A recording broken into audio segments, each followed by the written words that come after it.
Dear ones, I am Archangel Michael. Once again, I want to pass on to you all my satisfaction, my joy with our meeting yesterday. It was really good, it was wonderful. You really gave yourself to that moment. Very good. I hope as time goes by that more people will join us. With each live entry, the number of people is increasing little by little. For me this is great, because people are understanding and making a point of feeling my energy. You know how to separate everything that is said here from what is speaking to you. She is she, I'm me. I'm glad you understand this, I'm glad you feel the energy I convey. Many of you felt everything I went through for you yesterday, and it is magnificent.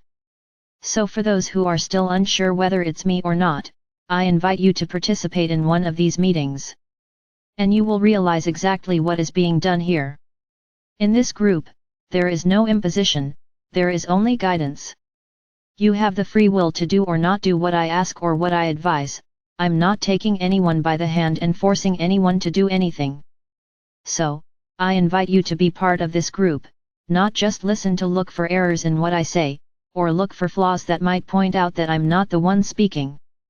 But simply let yourself be enveloped by this energy, let yourself be enveloped by this evolution, open your heart. Next time I hope to count on each one of you who didn't have the courage to take the test, because many hear, but don't believe. So why don't they take the test? Why don't you participate, to feel my energy there, at that moment? So I invite you, take the test, nothing will happen to you. Everything I do with each of you is with your permission.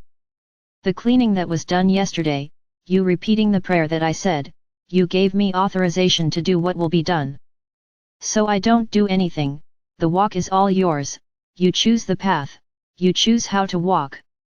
But congratulations to those who are involved, who are ready, and who let themselves be carried away by this whole process. As if you were on a big buoy, in a very gentle river, and letting yourself be carried along by the small waves, or perhaps the big waves. So many are learning to overcome the obstacles that come with big waves, and they are learning to overcome them one by one. So once again, congratulations to everyone who wants to continue walking, letting themselves be carried by these waves and accepting my protection. Well, today I'm going to continue talking about Sananda. In the previous video, I told you that Sananda knew exactly what he was doing at the time of the crucifixion. Why he was doing that? He had already planted the spark of love, the Christ spark in the heart of every inhabitant of this planet. And as guardian of this planet, with each reincarnation, with each new soul that arrives on this planet, this spark is reinvigorated, and for new souls it is placed. So that his word, all those teachings, even if they are distorted by your religions, continue to have an effect, continue to act in your hearts. And so you all know who Jesus Christ was, the Son of God on earth. So you already understand that he is as much a Son of God as you are. Yes, he is an evolved soul for sure, he is a very evolved soul, but he is as much a son as you are. Did he represent our Father or Mother God on this planet? Yes, he represented and represents, as each of you also represents our Father or Mother God. I ask you to start erasing that image, of that old man with the white beard sitting on a cloud in the sky. This doesn't exist. You have been forced to believe that our Father or Mother God has the same form as you, that you were created in his likeness. No, and who are the other people that exist in the universe similar to? Are there several gods, one for each planet, one for each race? Obviously not, there is only one God. And this God has his divine spark in every people in this universe. So he is not, you were not created in his image and likeness, you were created with his divine spark, that is. So everyone is a child and representation of our Father or Mother God. But not physical, just spiritual, as a soul you are his representation, because you contain a piece of him which is the divine spark. And today you also contain a piece of the divine spark of Sananda, which is the guardian of this planet. So let's start eliminating some images that you keep trying to keep in your mind even though you know the truth. All of this was created by the lack of knowledge at the time, because at the time that their religious books were created, the universe did not exist, there was only the planet Earth, nothing more, you were unique in the universe. So all this had to get out of their minds.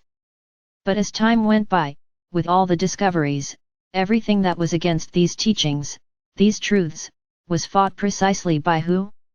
For their religions, so that they would not lose power. Because if you found out that everything they had said was wrong, how would you behave? You would no longer respect, and you would be very rebellious towards all teachings. Many of them focused exclusively on the greater good of those in power at the time. I can tell you that very few rulers over the centuries have governed with the people in mind. This is a feeling that was placed in you from power, from Atlantis, where those guardians of the temples were presented with a way of manipulating the people. Something they couldn't do because it was against the laws of the time, it was against the laws of the fifth dimension. So, at that time, everyone had their own mentality, and did not accept being dominated by anyone, because everyone thought about the whole, never about themselves. So this idea of the power of manipulating the people comes from there. And that's where it all started and is still there today. Rare cases are those where rulers think about the people, think about the good of the people. The vast majority just want power, and it is this power that undermined their planet, it is this power that ended peace on their planet. Because each time, they want more power, each time they want to manipulate whoever they can. So some countries have become much more, I won't say important, but stand out in relation to the others, because they always want to be at the forefront of everything that happens. And this grew over the centuries and eras. So 2000 years ago, when Sananda became a soul again, took off his human clothes, he has been observing this growth, this immeasurable power, this lack of love for others. And then you have many examples throughout the ages of this type of supremacy of their rulers, one before the other. Then someone one day thought someone with black skin was very strange, that couldn't be a divine thing, because after all Adam and Eve were white. So who would those people be there with such black skin? These people cannot live with us, thought the rulers of the time, because we are all superior, because we came from Adam and Eve. I'm going to do a part here, I hope that each one of you, with the amount of information I have given here, has already demystified this story of Adam and Eve. This was the representation found by the church, to explain you being on the planet. Where did you come from? So they invented this story. Please, it is no longer appropriate at this moment, in this era, for you to believe this little story. Back to where I was.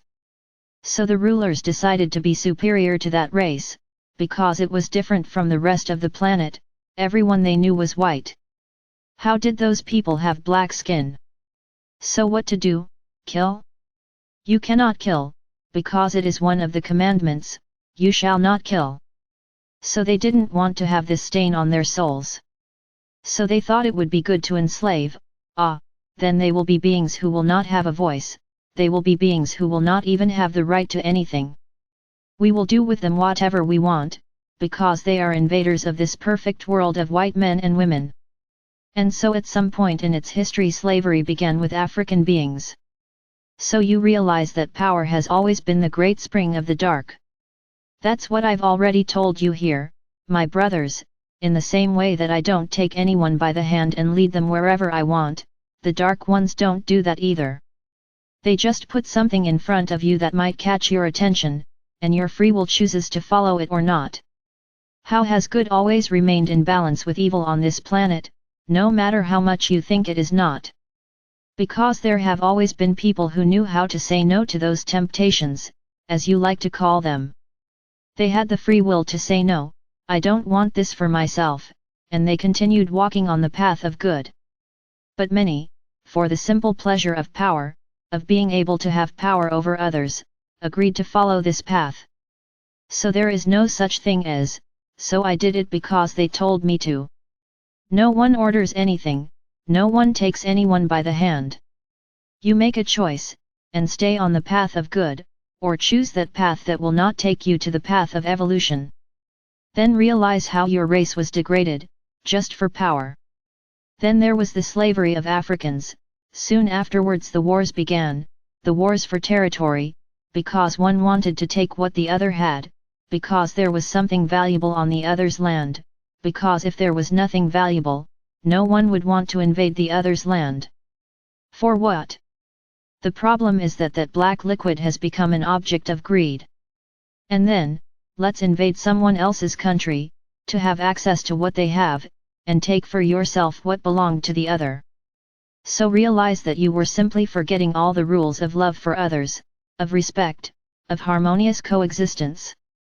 Yes, you could remain countries, for a long time, as long as each person respected their space, one did not influence the other's life. Why should I worry about the people of the other country? But then came the business. I need to do business, because he has what I don't have. So, I need to win over that client or that supplier, so I can survive in my country. And then came the exchanges, the trade began, and where the cultures began to mix.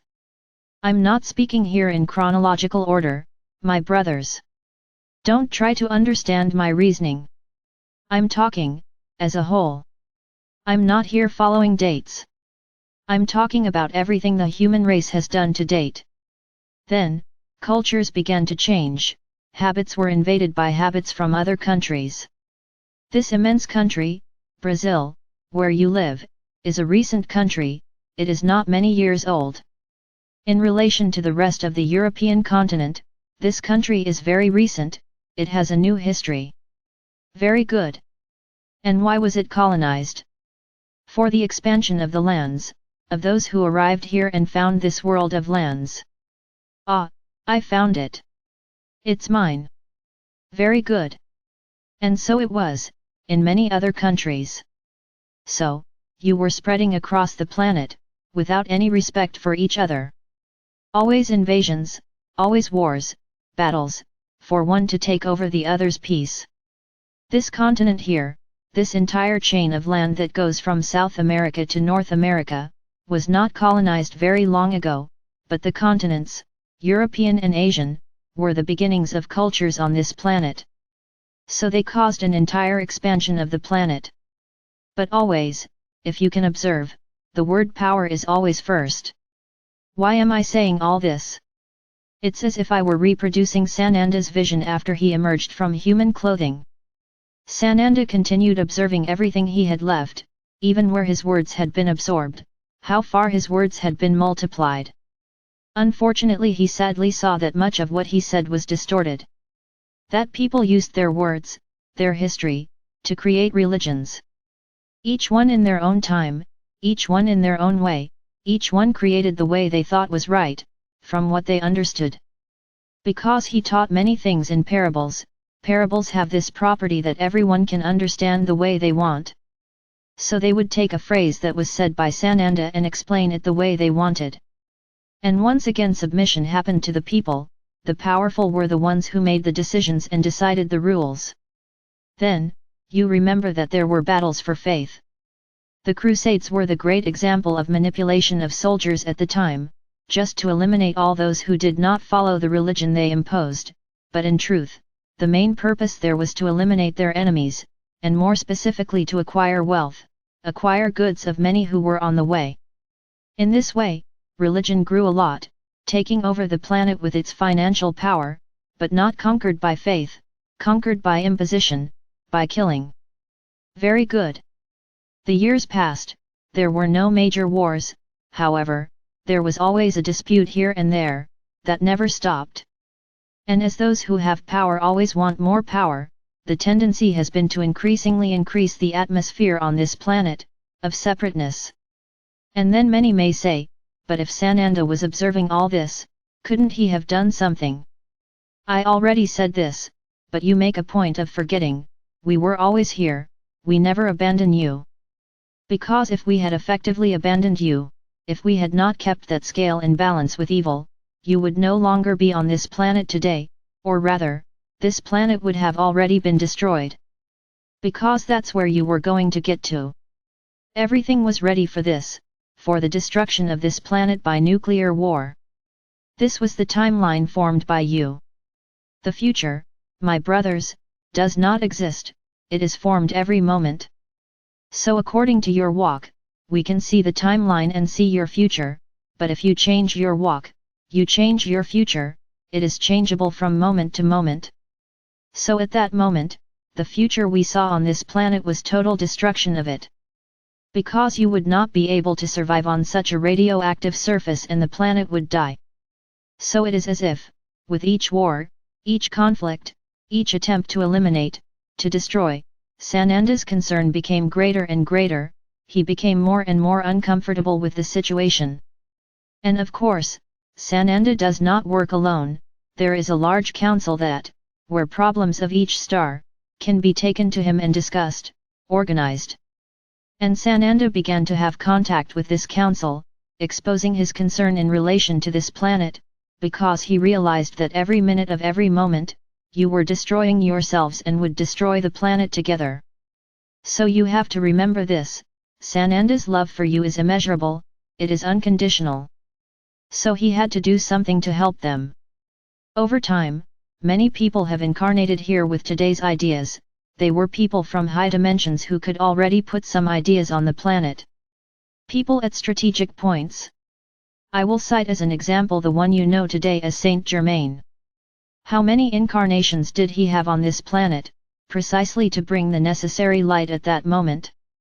So many of you don't know, but you passed through your planet to bring light, to bring a little balance to all that feeling that was being created, of destruction. With the First World War, the entire universe began to observe this planet, it's as if something in their hearts starts to bother them too.